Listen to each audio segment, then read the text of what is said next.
Crónicas, capítulo 11, en el versículo 10. Acompáñenme ahí, por favor. Primer libro de Crónicas, capítulo 11, verso 10.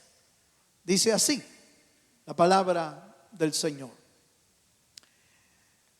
Estos son, aleluya, gloria a Dios. ¿Ya lo encontró, hermano?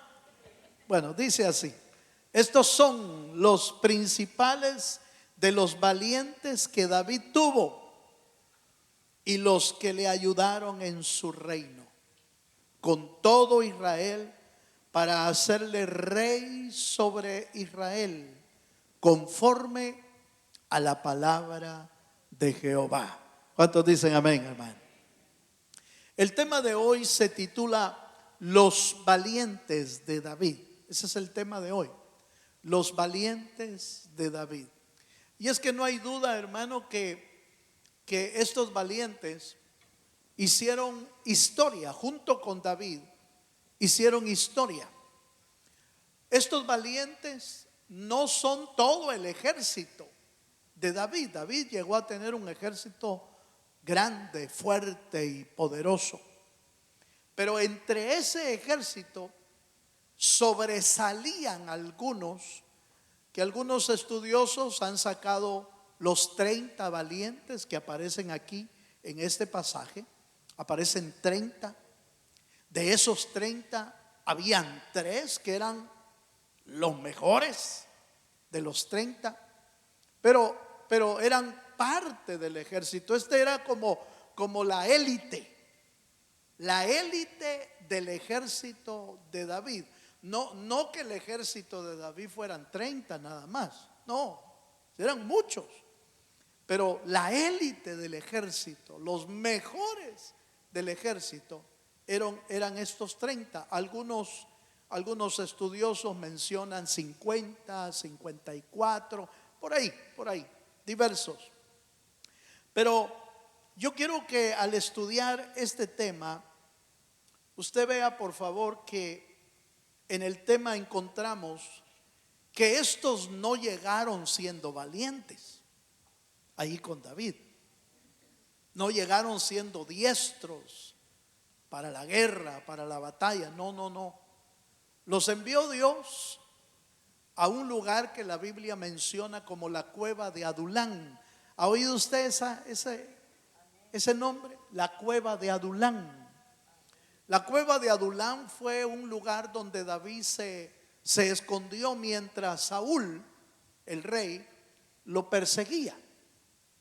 Y cuando algunos supieron que David estaba ahí, pues empezaron a llegar. Como que Dios empezó a enviar gente, pero no era la gente que quizás uno quisiera, fíjese, hermano. No era la mejor. No era, aquí viene el boina verde, aquí viene las boinas rojas del ejército. No. Al leer la Biblia de quiénes eran, encontramos este pasaje. Ahí en primer libro de Samuel, capítulo 22, en el versículo 2. Y dice el texto: y se juntaron con él, hablando de David, y se juntaron con él todos los afligidos. Fíjese usted, se juntaron con él todos los afligidos, todo el que estaba endeudado, y todos los que se hallaban, por favor, hermano, en amargura de espíritu. Y fue hecho jefe de ellos, y tuvo consigo, solo aquí, mire, solo aquí, como 400 hombres. Por eso le dije que el ejército de David no eran 30. No, 30 llegaron a ser a los que la Biblia le llama los valientes de David. Pero a mí me asombra que al ver las escrituras uno encuentra que Dios no se basa en elegir a la gente como los parámetros que la sociedad usa. Los parámetros de la sociedad hubieran sido, bueno, escojamos los mejores, los más musculosos, escojamos los con grande experiencia en la sociedad. Dios le envió a David los afligidos, los endeudados y los amargados. Usted, miren qué terrible. Y eso me encantó verlo porque se cumple la escritura. Es que Dios no miente. Se cumple la escritura que dice, hablando de nosotros, o por lo menos hablando de Israel, dice: Dios escogió lo vil y lo menospreciado para avergonzar a los sabios. Nosotros somos un testimonio viviente de que nos escogió Dios quizás en momentos de quiebra, en momentos de enfermedad, en momentos de deudas, en momentos de aflicción porque eran afligidos, o peor, ¿verdad?, en momentos de amargura. Pero Dios muestra que nuestra condición presente o nuestra condición en ese tiempo no determinó hacia dónde nos iba a llevar Dios. En otras palabras, yo me acuerdo que el Señor me mencionó en alguna ocasión: tu futuro no depende de tu pasado, tu futuro depende de Dios. Amén, hermano. Nuestro pasado a veces nos deja marcados en la vida. Nuestro pasado nos deja endeudados, afligidos, con muchos traumas en la vida, con muchas amarguras, con muchas tristezas. Pero ese pasado no debe de determinar tu futuro, porque tu futuro está en las manos del Dios vivo y verdadero. Dele un fuerte aplauso al Señor. Entonces, al ver, hermano, cómo Dios puede tomar una vida quebrantada y convertirla en una vida útil en su reino, muestra que el pasado no determina nuestro futuro. ¿Cuántos dicen amén? Entonces mire qué tremendo, porque a los que Dios los convirtió en valientes y en parte del ejército de David, era gente que estaba quebrada, afligidos, endeudados, angustiados. Y ahí se cumple lo que la escritura dice también de nosotros. No nos escogió Dios por ser lo mejor, nos escogió Dios de lo vil y lo menospreciado para avergonzar a los sabios. ¿Cuántos dicen amén? Tú y yo, hermano, avergonzamos a los sabios. ¿En qué sentido? En que los sabios son tan sabios que no pueden comprender a Dios. Pero los que Dios permite que seamos sencillos de corazón, podemos comprender las verdades más profundas del Dios de los cielos. Por eso el Señor comparó de que aún los niños pueden comprender las verdades del reino de Dios, porque no son difíciles de comprender si uno lleva un corazón sencillo. Pero si lleva un corazón orgulloso, mire, hermano, lo que es sencillo lo vuelve complicado. Y es que así somos los seres humanos. A veces lo sencillo lo volvemos complicado. Aleluya.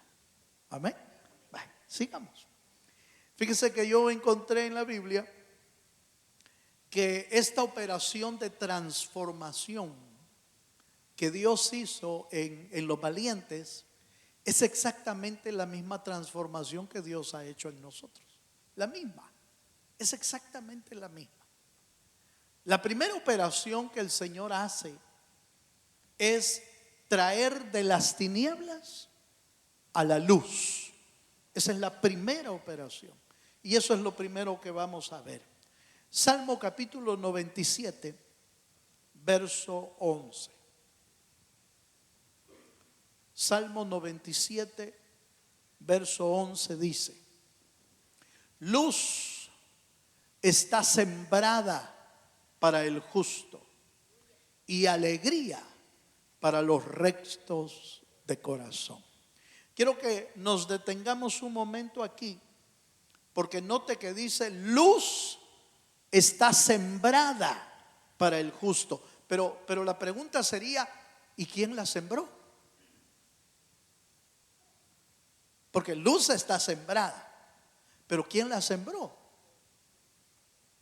¿Se acuerda usted que la Biblia le llama a Dios el sembrador salió a sembrar? Dice la Biblia en una parábola. El sembrador salió a sembrar, y cuando sembró en 4 tipos de tierra: la tierra dura, la tierra entre piedras, la tierra entre espinos y la tierra ¿qué? La buena tierra. Y la semilla que cayó en la tierra dura se la comieron los pájaros. La semilla que cayó entre las piedras se marchitó porque no tenía raíz. La tierra que cayó entre espinos, los afanes de este mundo la ahogaron. Pero la semilla que cayó en tierra buena dio fruto. ¿Cuántos dicen amén? Hermano, usted es tierra buena porque ha dado fruto. Espero yo, aleluya. Espero yo, ha dado fruto porque Cristo está en nosotros. Y Cristo es la buena semilla. La semilla que cayó en las otras tierras no es que era mala, era buena semilla, pero la tierra no era buena. Entonces a mí me encanta ver que el pasaje dice: luz está sembrada para el justo. Pero ¿quién la sembró? Dios. Dios la sembró. Cuando David fue ungido por Samuel, comenzó un proceso de crecimiento en su vida, hasta llegar a ser una lámpara de Israel. Fíjese, hermano, que cuando Dios te alcanza, siembra luz de Dios para que tú seas luz para otros. ¿Se acuerda que de David decía que era la lámpara de Israel? Cuando estuvo a punto de que lo mataran aquel gigante, le dijeron a David: David, ya no salgas a la batalla, no queremos que la lámpara de Israel se apague, hablando de su vida. Porque él había sido o era una lámpara para todo el pueblo. Cuando tienes luz de Dios, eres luz de tu casa. Aleluya. ¿Ha oído aquel dicho que dice: candil de la calle, así va? Yo no soy bueno para los dichos, siempre como que mezclo un dicho con otro dicho, termino mal, pero este no se me olvida. Candil de la calle, oscuridad de tu casa. Quiere decir que a veces parecemos luz para otros de afuera, pero no para los de la casa. Aleluya. Y nosotros somos llamados a dar luz. ¿Por qué podemos ser luz para nuestra casa? ¿Por qué podemos ser luz? Porque luz fue sembrada en ti. Luz fue sembrada en el justo y alegría en el corazón. Entonces, mire, el primer trabajo que Dios hizo en aquellos afligidos fue trasladarlos de las tinieblas a su luz. Es exactamente lo que Dios hizo en nosotros. Nos trasladó de las tinieblas. Leamos otro pasaje. Esto lo dice Colosenses capítulo 1, verso 13.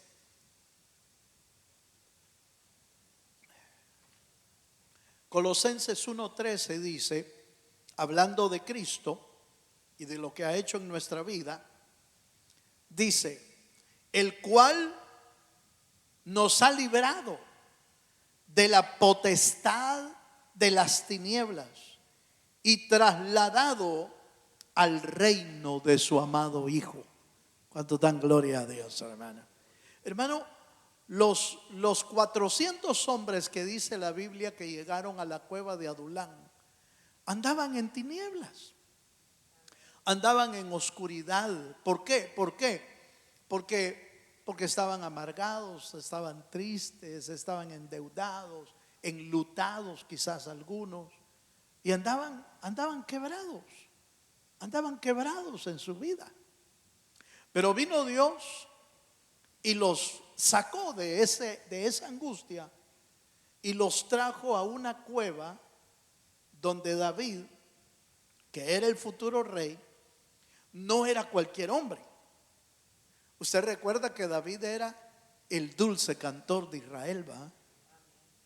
Y David ya tenía como experiencia que para sacar todo espíritu de amargura, aleluya, que para sacar espíritu de endeudamiento, espíritu de tristeza, lo que David hacía era que agarraba el arpa y empezaba a cantar a Dios. Eso hizo con el rey Saúl, ¿se acuerda? Porque el rey Saúl estaba siendo atormentado por un espíritu y entraba en depresión, entraba en un montón de cosas. Y David agarraba el arpa y empezaba a adorar a Dios, y dice que el espíritu se iba. ¿Sí se acuerda? Se iba. Hermano, oiga bien lo que voy a decir, y el que tenga oídos para oír, que oiga. El lugar de nuestra transformación está en la presencia de Dios. El lugar de nuestra transformación está cuando el Espíritu de Dios se mueve en medio de la alabanza, en medio de la adoración, en medio de la administración, cuando uno está tomando decisiones. Ahí arranca Dios las cosas que no sirven y las tira, hermano, al mismo abismo, para que no sigan atormentándonos más en nuestra vida. Ahí nos ministra Dios. Por eso, perdón, hermano, pero el tiempo de la alabanza y la adoración, otra vez lo voy a repetir, no es un tiempo para pasar el rato. Es el tiempo para derramar nuestra alma en la presencia de Dios. Es el tiempo que Dios nos da para que nos desvistamos delante de su presencia y Dios nos limpie, nos ministre, nos sane de toda enfermedad en el alma. ¿Cuántos dicen amén? Pero ¿qué pasa cuando no aprovechamos ese tiempo?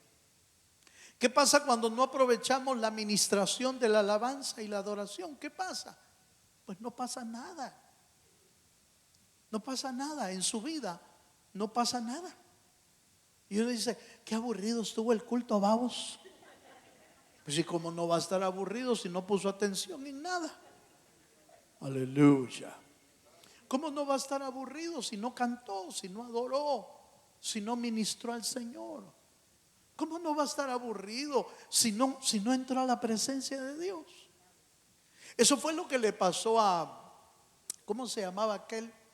A Abinadab y a Obed-edom. Abinadab tuvo la presencia de Dios, el arca del pacto la tuvo por 20 años. ¿Y qué pasó? Nada.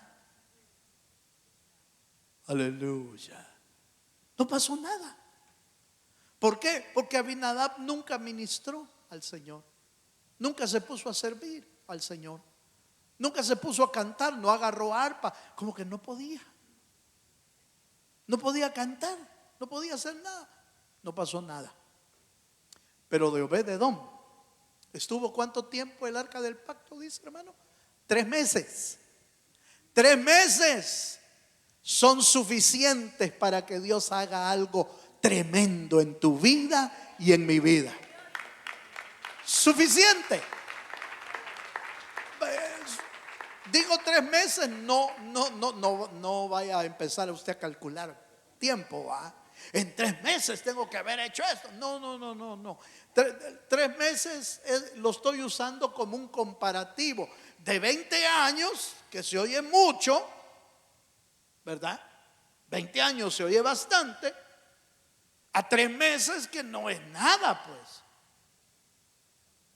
Y en ese poquito de tiempo, Dios hizo todo un milagro en la vida de Obed-edom, porque Dios bendijo, dice la Biblia, Dios bendijo la casa de Obed-edom como ninguna otra en ese momento.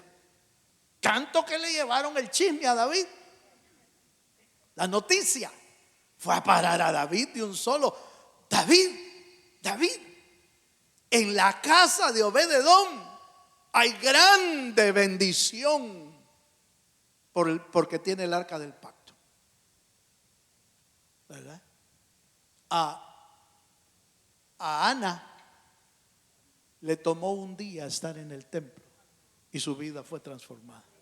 Un día, llorando en la presencia de Dios, como cualquiera de nosotros,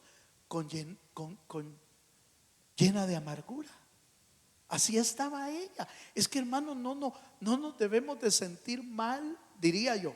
Oiga esto, no nos debemos de sentir mal en cómo nos presentamos delante de Dios. Debemos de sentirnos mal porque no nos presentamos delante de Dios.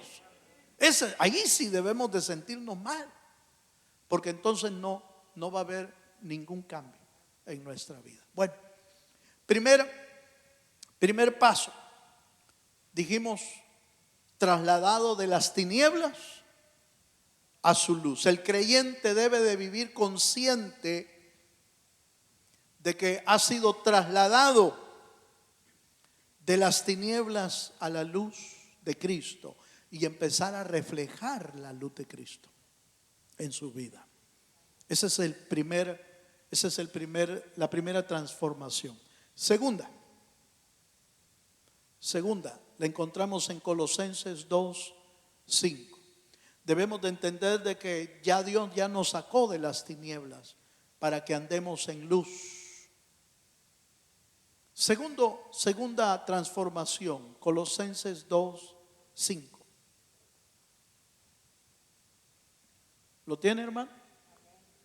Dice: porque aunque estoy ausente en cuerpo, no obstante en espíritu estoy con vosotros, gozándome y mirando, oiga esta parte, vuestro buen orden y la firmeza de vuestra fe en Cristo Jesús. Número 2, segunda transformación. Nos pasan de las tinieblas a la luz y uno empieza a poner en orden todas las cosas que debe de ordenar. Ese es el ordenamiento. Ese es, hermano, una vez que nos ponemos en la luz de Dios, Dios nos ilumina todo lo que está desordenado en nuestra vida. ¿Para qué? Para que nos metamos al orden.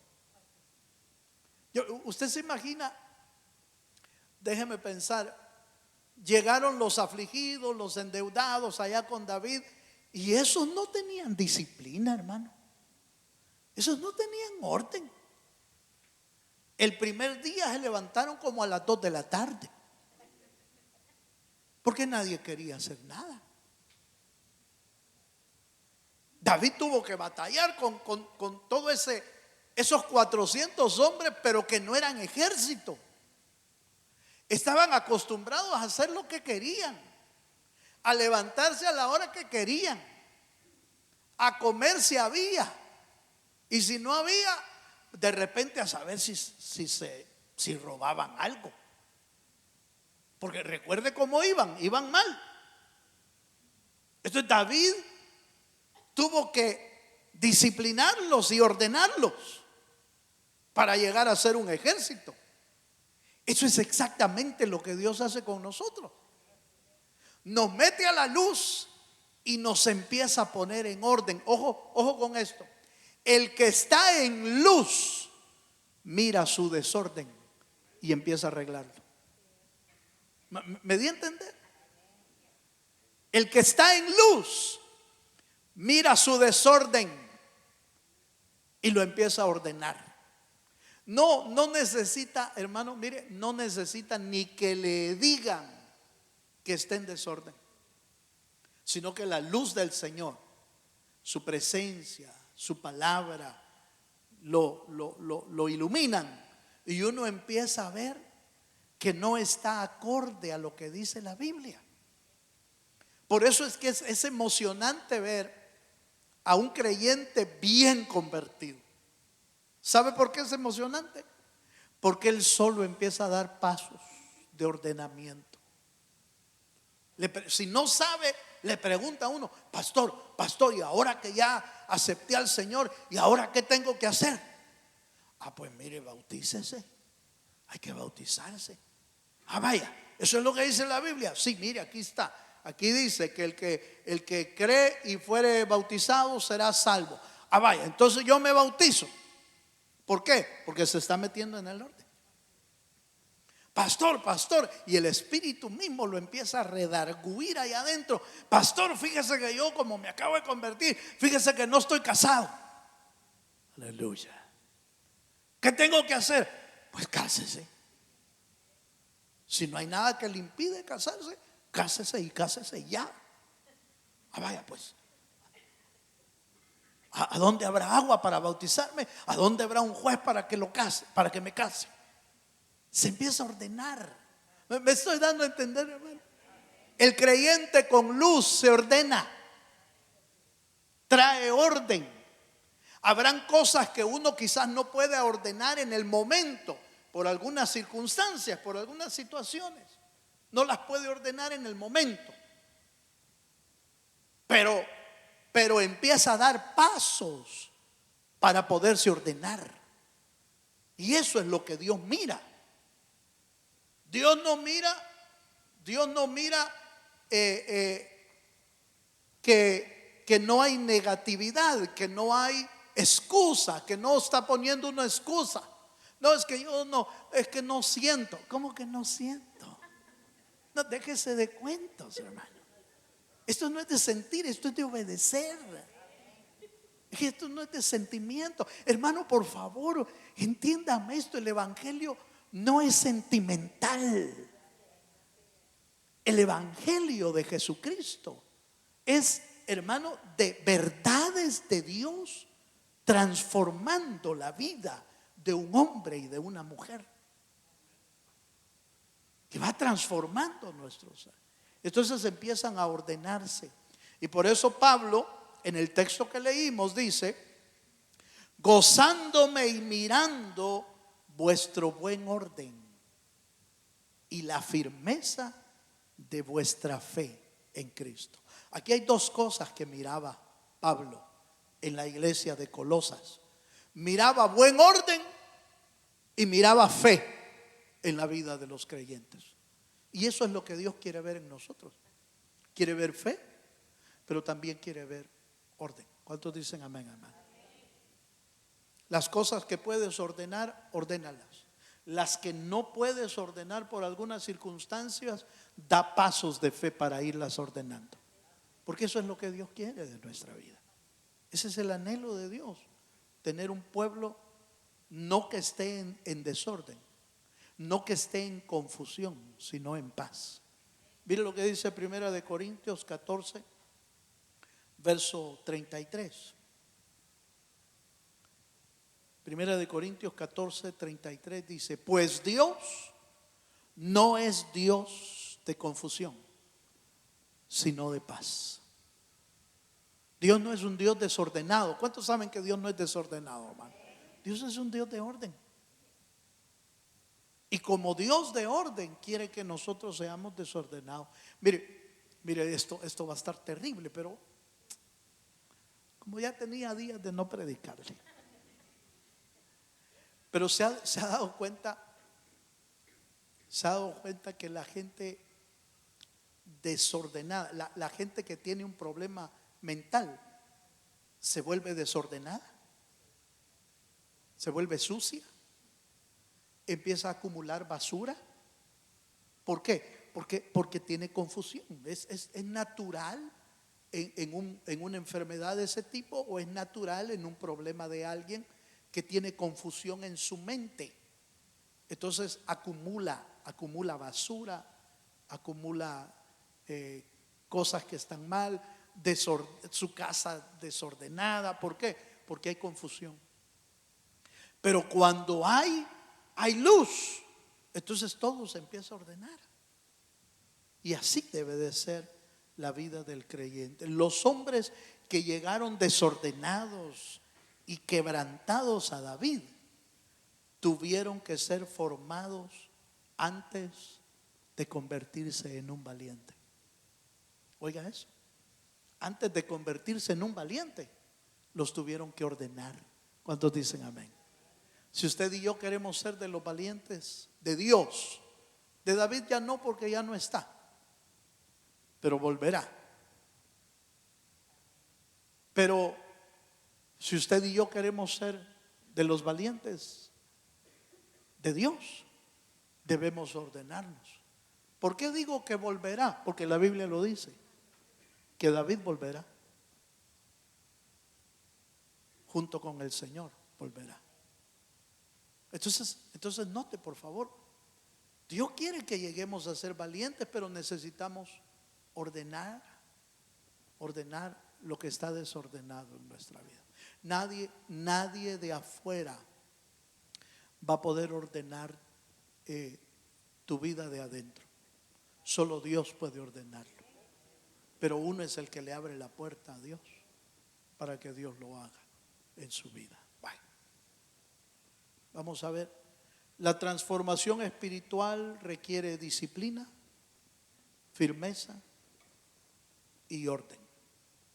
Una vida espiritual saludable requiere orden y disciplina. Vamos al tercero, el tiempo. Hechos capítulo 6, verso 2 al 3. La tercera operación que Dios hace en la vida de un creyente es que lo inserta al cuerpo. Lo inserta al cuerpo de Cristo. Usted ya sabe cuál es el cuerpo de Cristo, ¿verdad, hermano? ¿Usted sabe cuál es el cuerpo? Es la iglesia. El cuerpo de Cristo es la iglesia. Entonces la tercera operación es insertarlos en el cuerpo. Hechos 6, verso 2 al 3, dice: entonces los 12, aquí está hablando de la iglesia, entonces los 12 convocaron a la multitud de los discípulos y dijeron: no es justo que nosotros dejemos la palabra de Dios para servir a las mesas. Buscad pues, hermanos, de entre vosotros a 7 varones de buen testimonio, llenos del Espíritu Santo y de sabiduría, a quienes encarguemos este trabajo. Los hombres que habían sido marginados, hechos a un lado, fueron transformados y después los hermanos los incorporaron al ejército que David formó.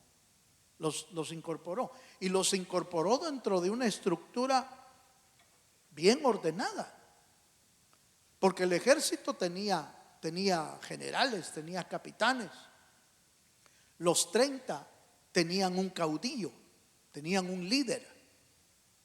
De esos 30 surgían los 3 que eran los mejores de los 30, pero había una estructura bien organizada del ejército y ahí fueron insertados.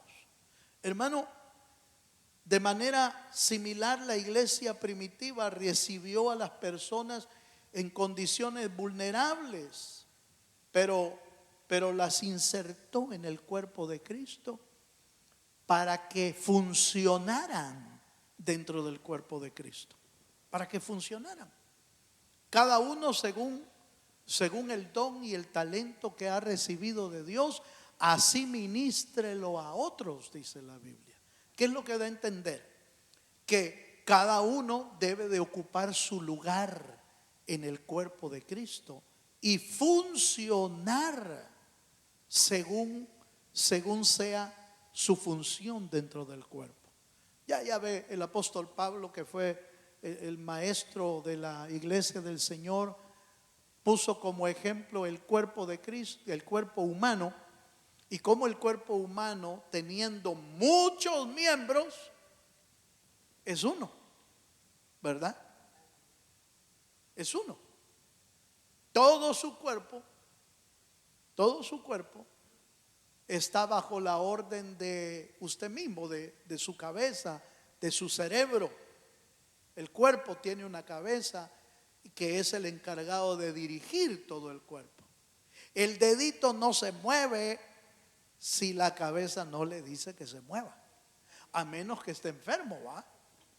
Y tenga movimientos de otro tipo. Pero el cuerpo no, el cuerpo obedece a la cabeza. Amén, hermanos. Entonces, igual nosotros nos sacaron de las tinieblas, nos ordenan y nos disciplinan y nos insertan en el cuerpo. ¿Para qué? Para funcionar dentro del cuerpo, para hacer una función. Esa función ya ha sido predeterminada por Dios. Ya ha sido Dios. Dios solo potencia lo que Dios ya traía escrito en nuestra vida para que se desarrolle. Entonces, mire, busquen, hermanos, dijeron, busquen y busquen a los 7 mejores. Dios va escogiendo. Dios va escogiendo a quién va metiendo en su cuerpo, en su reino, en su iglesia, y a cada uno los va ubicando para que desarrollen su función dentro del cuerpo de Cristo. ¿Cuántos dicen amén, amén? Entonces es importante esto. Mire, la restauración, Dios no nos restaura para que nos quedemos sin hacer nada. Dios nos restaura para ser útiles dentro del reino. Antes éramos, pues para el reino éramos inútiles, para el reino. Pero ahora que estamos en su reino, fuimos rescatados y fuimos transformados para ser útiles. ¿Cuántos dicen amén, hermano? Entonces, la iglesia debe ayudar a restaurar a personas para que se incorporen a las funciones del reino de Dios. Por eso la Biblia dice, hablando de la inserción, de insertar, dice en Corintios, hablando de los ministerios, dice: y puso Dios en su iglesia a unos apóstoles, a otros pastores, a otros profetas, a otros que administran. Dice, pero dice, y puso Dios en la iglesia. Entonces Dios los inserta en el cuerpo de Cristo una vez que ya fueron rescatados, una vez que están siendo transformados, los inserta al cuerpo para ser útiles en el reino de Dios. ¿Cuántos dicen amén? Yo voy a terminar. Efesios 4:22. Una persona transformada, hermano, puede pasar de necesitar ayuda a convertirse a uno que ayuda a otros. Eso sería lo ideal. Eso sería lo ideal. Un miembro de la iglesia que necesitó ayuda en un tiempo debería de pasar a ser alguien que ayuda a otro. Ese es el crecimiento natural. Ese es el crecimiento saludable. Pero si es creyente que toda la vida hay que estarle ayudando, bueno, dejémoslo hasta ahí para que no se me enoje. Ya estoy terminando. Efesios 4:22. Mire lo que dice este pasaje. Efesios 4:22 dice: en cuanto a la pasada manera de vivir, despojaos del viejo hombre que está viciado conforme a los deseos engañosos, y renovaos en el espíritu de vuestra mente, y vestidos del nuevo hombre creado según Dios en la justicia y la santidad de la verdad. La historia de los valientes de David demuestra el poder de transformación de Dios. Aquellos que llegaron afligidos, endeudados y amargados no permanecieron en la misma condición toda su vida. Fueron transformados, fueron ordenados hasta convertirse en valientes útiles delante del Dios de los cielos. ¿Cuántos queremos ser valientes de Dios? ¿Cuántos queremos ser útiles en el reino de Dios? Eso es lo que Dios hizo con 400 hombres en la cueva de Adulán. Lo que menos hubiéramos escogido nosotros eran a esos 400. Vaya, a ver, necesito un par de valientes que vengan a pelear y ayudarme a vencer al enemigo. A ver quiénes hay. Y allá levantan la mano los afligidos, los endeudados, los amargados. No. Hágase un lado, hágase un lado, hágase un lado, hágase un lado. Cualquiera lo podía ver como no, estos no me van a servir. Pero para Dios los escogió a ellos. Nunca se me olvida, ya se lo he contado esto yo, hermano. Ya se lo he contado cuando yo era niño en mi clase de ahí por tercero, cuarto grado. Teníamos un maestro de música. Y el maestro de música siempre elegía el coro que iba a cantar durante ese año, de ese grado. Y yo recuerdo que el maestro empezaba a decirle a todos los alumnos del grado, le decía, bueno, escojamos una canción. Allá en El Salvador, el famoso El Carbonero, ¿se acuerda usted de eso? El Carbonero. Y entonces el maestro venía y le decía a cada uno, iba uno por uno, y le iba diciendo, vaya, cante usted. Y los muchachitos, niños, hermanos de 3 años, 4 años, empezábamos a cantar, soy Carva, y a usted ya se la puede. Y empezaban a cantar, y entonces el maestro decía, vas a hacer primera voz, le decía uno, primera voz. Y el otro, segunda voz. Y otro, vas a ser del coro, vas a estar en el coro allá, va. Y cuando llegaba conmigo, hermano, ahí viera usted, 3 años lo aguanté. 3 años. Me dijo, cante. Y yo, hermano, de veras, que según yo hacía mi mejor esfuerzo en la cantada. Y cantaba. Y se me quedaba viendo y me decía, siéntese, me decía. 3 años me sentó. Nunca me dejó cantar en el coro. Jamás canté en el coro. Vaya que el Señor en su grande misericordia no me traumé, no me traumé. Porque cuando medio me enseñaron a charranganear la guitarra, porque aprendí a charranganear la guitarra. Y entonces, y me pusieron a ayudar al que iba a ser el obrero. Yo era el ayudante del obrero. El ayudante del obrero. Pero como no había nadie que tocara, entonces yo empecé a tocar la guitarra, charranganeado, hermano, de veras. Yo no soy muy bueno para la guitarra, pero empecé a charranganear y empecé a cantar usted. Y nadie me sentó. Me dejaron cantar. Ahí medio, digo yo que ahí medio, el Señor me enseñó a cantar un poquito. Por lo menos para adorarle y para exaltar al Señor. Tu pasado no determina tu futuro. Tus traumas en la vida no deben de definir lo que Dios va a hacer en tu vida.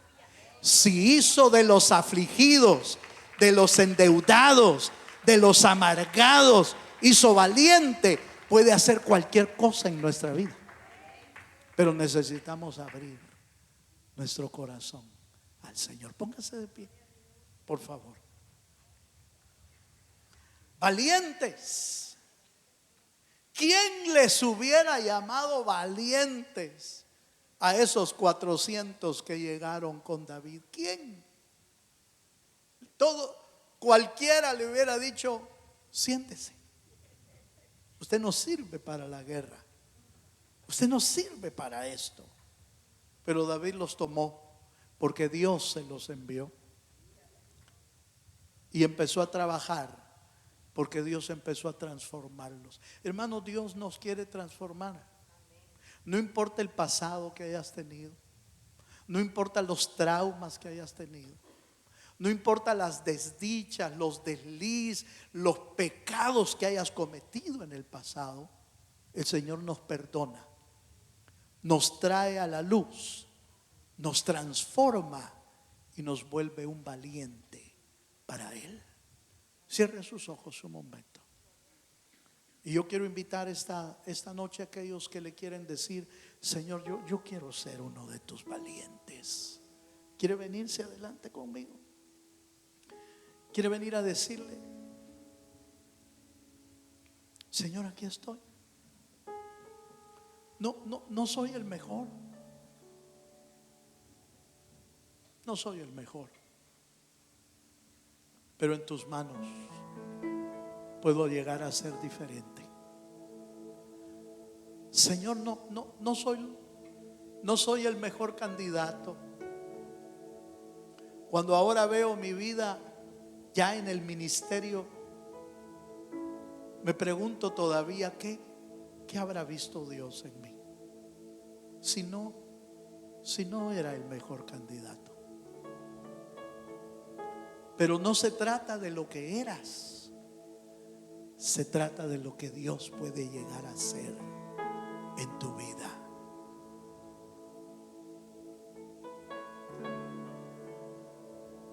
Abra su corazón, abra su alma y dígale: Señor, aquí está mi vida, haz conmigo lo que tú quieras. Arranca las tristezas, arranca las amarguras, arranca los endeudamientos, las aflicciones, arráncalas, Señor. Ya no quiero vivir así. Ya no quiero vivir triste. Ya no quiero vivir angustiado. Ya no quiero vivir afligido. Quiero vivir en paz contigo. Me sacaste de la oscuridad para venir a la luz. Ahora permite que Dios vaya ordenando lo que tenga que ordenar. Tú mejor que nadie sabes lo que está desordenado en tu vida. Solo tú lo sabes.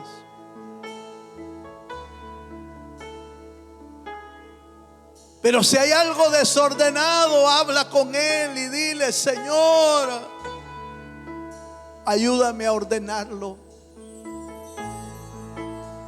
Ayúdame a ordenar mi vida, Señor. Y Dios lo va a hacer. Dios te va a dar la fuerza, la disciplina, el orden para que puedas arreglar lo que tengas que arreglar. Porque Dios no te tomó para que no hagas nada en el reino. Dios quiere convertirte en un valiente, en una valiente de Dios. Si el diablo te ha dicho que no sirves, dile: Señor, reprende la voz del diablo, reprende la voz del enemigo. Si el diablo te ha dicho que no vas a lograr ser un buen creyente, que no vas a lograr ser un buen hijo de Dios, que no vas a lograr ser un buen padre, una buena madre, un buen esposo, una buena esposa, si el diablo te está mintiendo, Repréndelo en el nombre de Jesús. No pongas atención a la voz del enemigo. Pon atención a la voz de Dios. Dios hace cosas grandes con cosas que estaban quebradas. Dios hace maravillas con hombres y mujeres que parecía inservible, pero que Dios los levanta y los hace de nuevo. Aleluya. Levanta tu corazón y díselo. Quiebralo, Dios.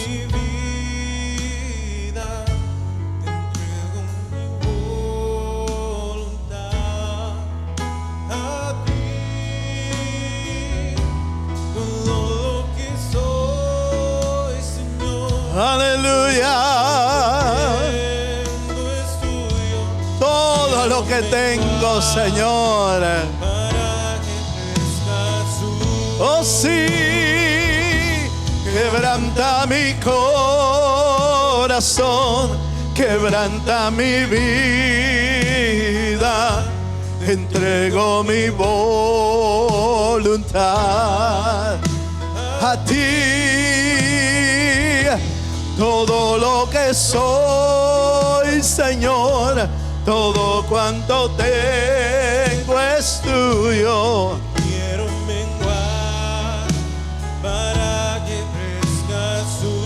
Oh sí, Señora. Quebranta mi corazón. Quebranta mi vida. Señor, transforma mi vida. Transforma mi ser. Todo lo que soy, Aleluya. Todo cuanto tengo, Señor, para que crezcas tú.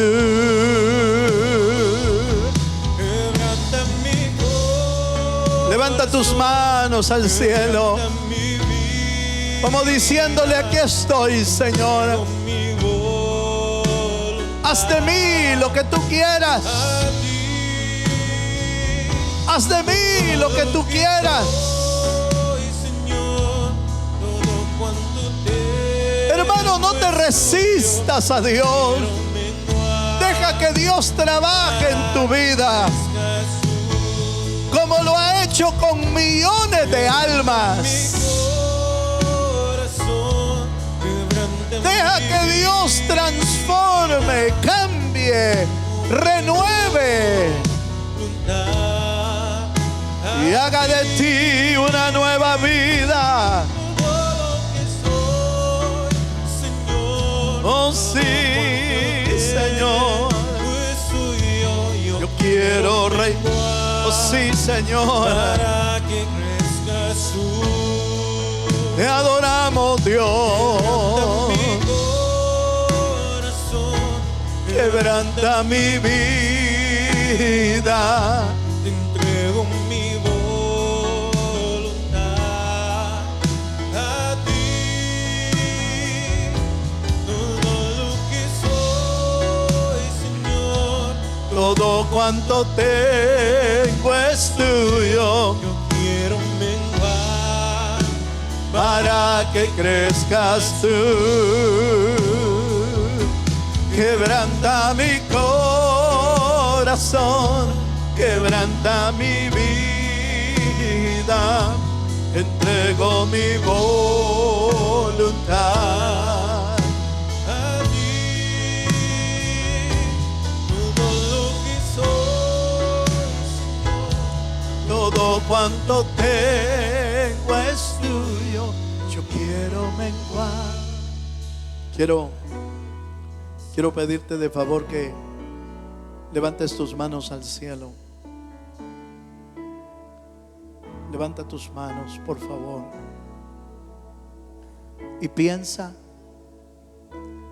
Y piensa en algo que tú sabes que está desordenado dentro de ti, que quizás tienes tiempo de tenerlo y no lo has podido ordenar. Así con tu mano en alto, dile al Señor: Señor, ayúdame a ordenar lo que está desordenado en mi vida. Ayúdame, porque quiero estar en orden. Quiero estar en orden y en disciplina de tu espíritu.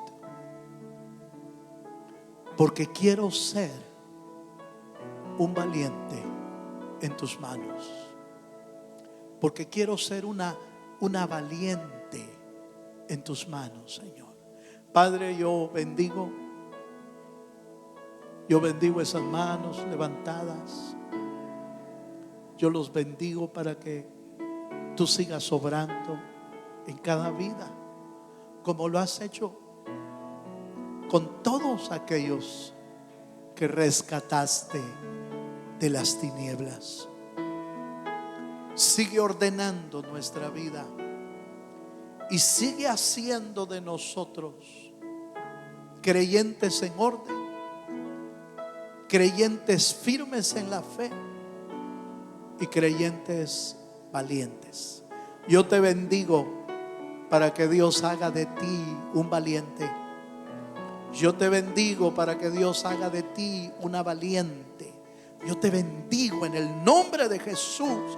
Yo te bendigo y reprendo toda mentira del diablo sobre tu vida. Reprendo toda mentira del enemigo. Dios quiere hacer de ti un valiente y una valiente en tu vida. En el nombre poderoso de Jesús. Cantamos una vez más al Señor. Aleluya. Entrego mi voluntad A ti todo lo que soy, Señor. Todo cuanto tengo es tuyo. Yo quiero menguar Para que crezcas tú. Díselo con todo tu corazón. Quebranta mi corazón, quebranta mi vida, te entrego mi voluntad. A ti todo lo que soy, Señor. Todo cuanto tengo es tuyo. Yo quiero menguar para que crezcas tú. Quebranta mi corazón, Quebranta mi vida, te entrego mi voluntad. a ti Todo lo que soy, Señor, todo cuanto tengo es tuyo. Yo quiero menguar. para que crezcas tú. Dígalo conmigo al Señor. Yo quiero menguar para que crezcas tú. Yo quiero menguar para que crezcas tú. Yo quiero menguar para que crezcas tú.